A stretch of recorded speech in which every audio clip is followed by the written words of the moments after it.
Eto yung mga tao na paulit-ulit ho mga kababayan, na sinasabi na ang pamilya Marcos ay bangag daw ho at gumagamit ng ipinagbabawal na gamot. Eh, 'di ba 'yan sila, paulit-ulit sila mga bossing. Idagdag mo na ang dating Pangulong Duterte. Oh, 'di ba? Ang nagpasimula ang dating Pangulong Duterte, 'no?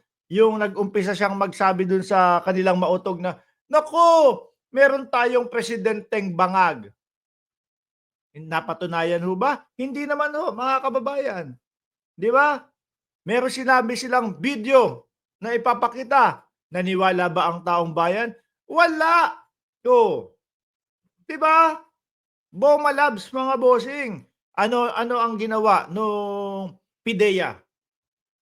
Pagkatapos magsalita ng dating Pangulong Duterte, mismo doon sa kanilang mautog rally, kinontra agad. Wala pong katotohanan yung sinabi ng dating Pangulo na nasa listahan po namin si Bongbong Marcos. Soplak agad mga bossing.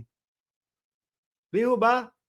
Soplak ho agad. Oh, eh bakit hanggang ngayon patuloy pa din na gano'n? Eh uto-uto po yung mga ano niyan, eh, mga taga-suporta niyang mga yan, eh. Masabi lang po kahit walang patunay, kahit walang sapat na ebidensya, kahit na walang, basehan, okey na sa kanila yun.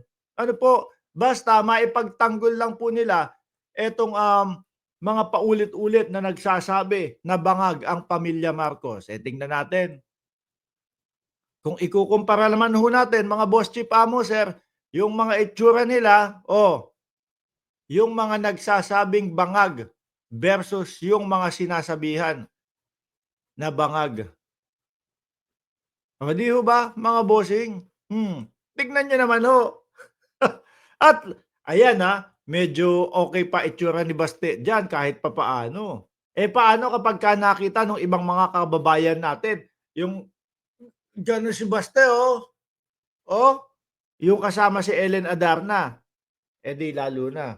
Eh, samantalang yung mga supporter nila, aba, kailangan pang gumawa ng mga AI, kailangan pang mag-edit ng mga, video para lang masabi na bangag ang ating pangulo. Wala naman pong katotohanan, 'di ho ba? Hanggang ngayon hindi pa din ho napapatunayan mga boss chief amo sir.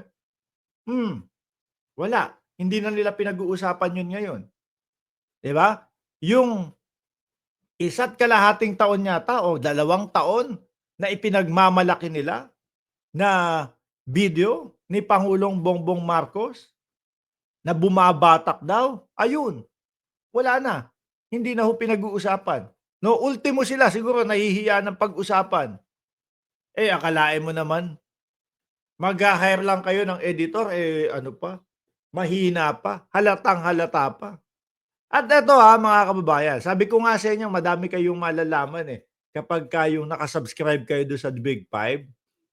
Na-realize ko tama nga si Coach Jarrett doon sa sinabi niya na, "Tingnan mo Mark, umpisa pa lang o pagkakapanalo pa lang ni Pangulong Bongbong Marcos, eh, nag-uumpisa na silang mag-ano diyan, magsalita nung, meron video. Pero umabot ng halos 2 taon. Do'n ko na-realize na pinagtagpi-tagpi ko mga kababayan kasi meron na akong naririnig, eh. Ano pa lang, eleksyon pa lang na pababagsakin si Pangulong Bongbong Marcos ng mga eto nga, ng mga Duterte.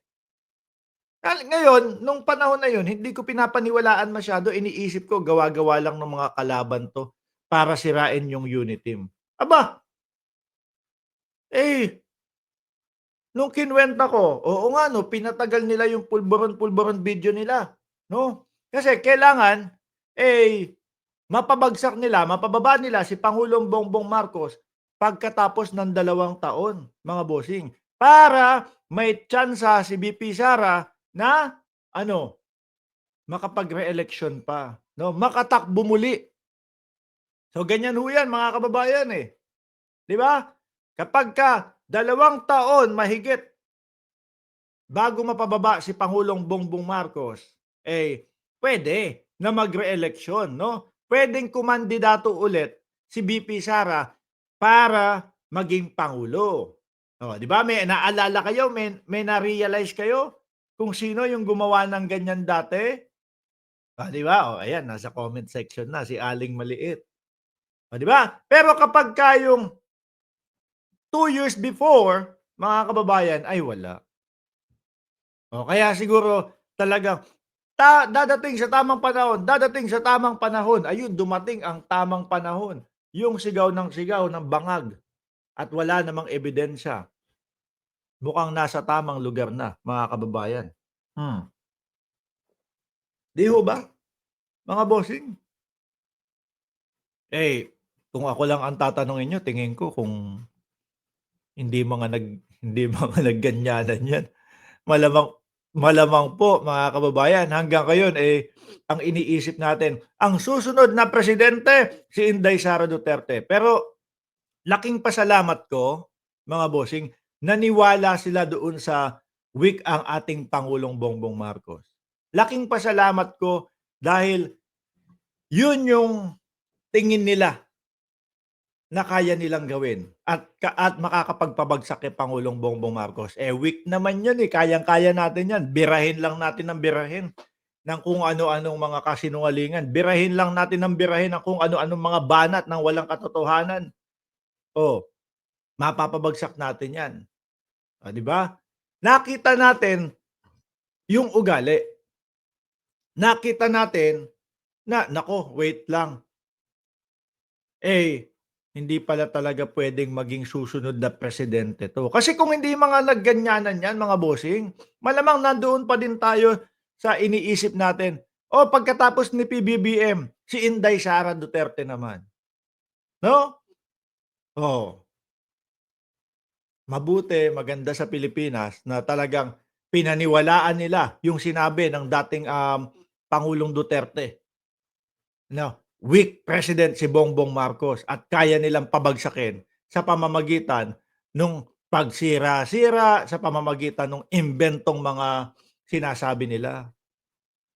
Ngayon hindi na ho nila masabi na weak, 'di ba? Sabi ni Bullet Yap, buti na lang naging sakim sila sa pera at nakita natin agad. Dahil po mga kababayan, naku po, another 6 years para sa kanila, 'no?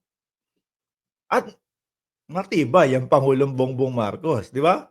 Wala. Sabi ni Ma'am Jinky Siri, shout out host and viewers, pinakita ng Diyos na ito yung next successor. 'Di ho ba mga kababayan? Yun ang kagandahan sa although, naghahanap tayo nung mga ano natin, nung mga pondo natin, mga bossing. Pero siguro, yung mga pagkakataon na yun, ano na din, eto para sa mga mamamayang Pilipino, eto yung iniisip ninyo na susunod na presidente. Nakita na.